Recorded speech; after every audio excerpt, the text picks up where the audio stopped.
Asante, let's get right to it. And of course, we'll start with the very recent developments. You were recently in Meru. As a matter of fact, just yesterday, you launched fresh accusations against President William Ruto, alleging that he's orchestrating a plan to remove Chief Justice Martha Koome from office. Can you substantiate these claims? The claims that the purge in the Supreme Court, in the judiciary, is politically motivated? Yes, it is. I was Deputy President and Principal Assistant to President William Ruto, and I'm privy to many things. I also have a responsibility as a leader in this country to let the people of Kenya know what is happening.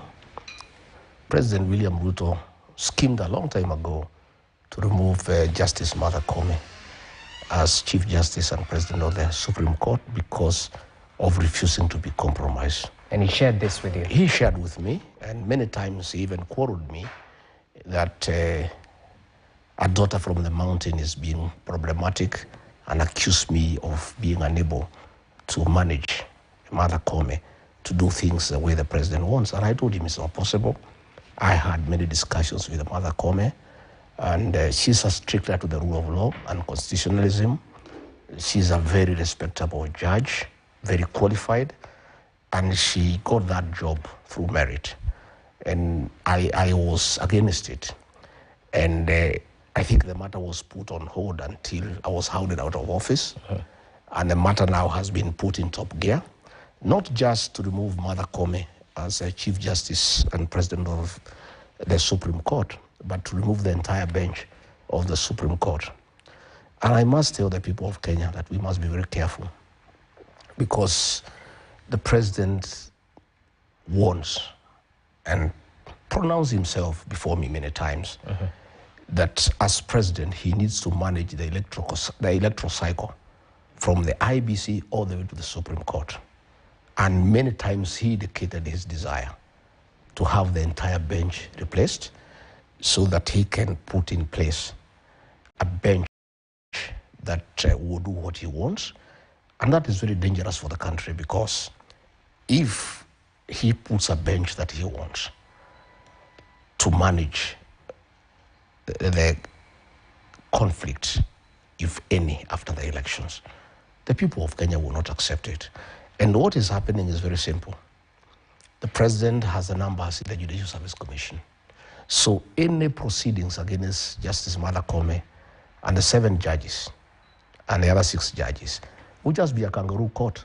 It will just be like what happened to me in the Senate and the National Assembly. It will be predetermined. The president will thereafter set up a tribunal himself, and he will determine the outcome. So what we are looking at, I'm not just defending Justice Martha Koome.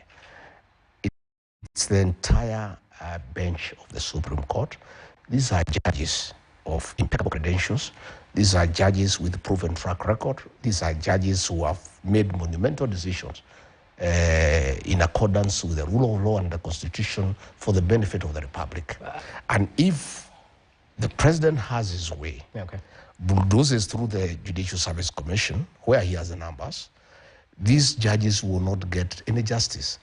It will be a kangaroo type of thing. And then they'll give a recommendation to the president to set up a tribunal to try them. And the outcome is predetermined.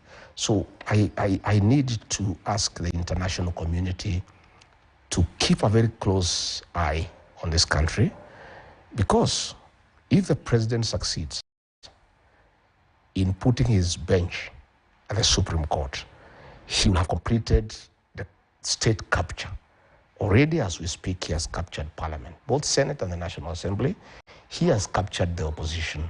The only remaining line of defense for the people of Kenya is the judiciary. So if he succeeds, as he has planned, it means that the president has really captured the entire country, all the arms of government, and he'll do whatever he wants. And that level of impunity is dangerous for our democracy, our constitutionalism, and the rule of law.